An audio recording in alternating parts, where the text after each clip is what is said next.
Start करें sir? सवाल पूछो सर।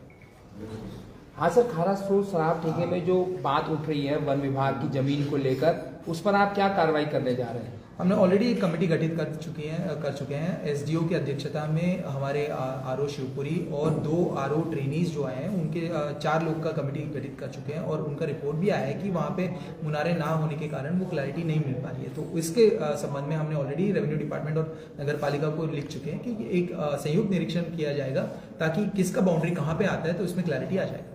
सर, आपको लगता है कि राजस्व विभाग की भी कहीं ना कहीं संदिग्ध भूमिका ना हो वन विभाग की भूमि कब्जाने को लेकर, इस तरीके से लीज देने को लेकर? देखिए, कोई भी अगर ऐसे प्री मैच्योर हम कमेंट नहीं कर पाएंगे क्योंकि जब तक वो क्लैरिटी नहीं है, अगर वहाँ पे हमारा मुनारे होते तो और क्लैरिटी आ जाता, लेकिन क्योंकि मुनारे नहीं होने के कारण ये संदिग्ध स्थिति बनी हुई है।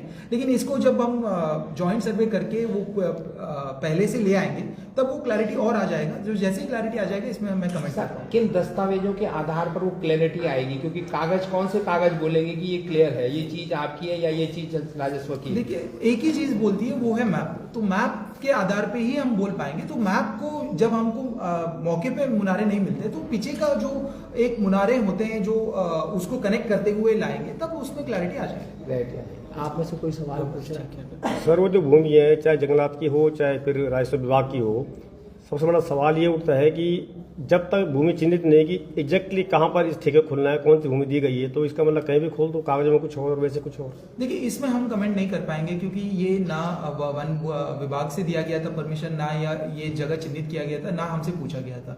तो ये जगह जो दिया गया था वो रेवेन्यू डिपार्टमेंट का रेवेन्यू रिकॉर्ड में है उनके अकॉर्डिंग, तो उनके अकॉर्डिंग दिया गया है।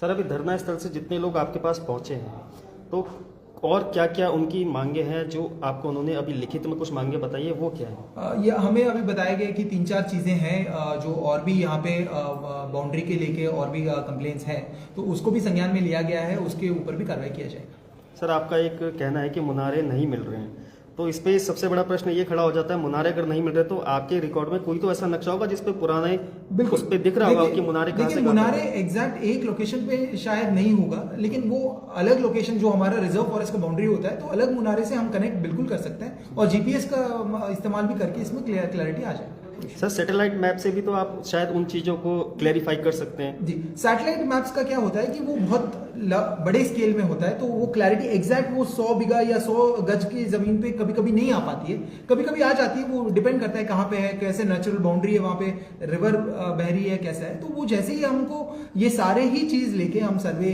मैप लेके हमारा जो मैप है वो सारा मैप को जब मिलान करेंगे और रेवेन्यू का मैप से जब मिलान करेंगे तो और क्लैरिटी आ जाएगी। सर, इन केस अगर ये भूमि वन विभाग की निकलती है, फॉरेस्ट की, जो कि अभी राजस्व के भूमि की तौर पे यहाँ पर यूज किया जा रहा है, तो उस पर आप लोगों की क्या कार्रवाई होगी? तो हम सुसंगत मद में उसको उनके ऊपर कार्रवाई किया जाएगा।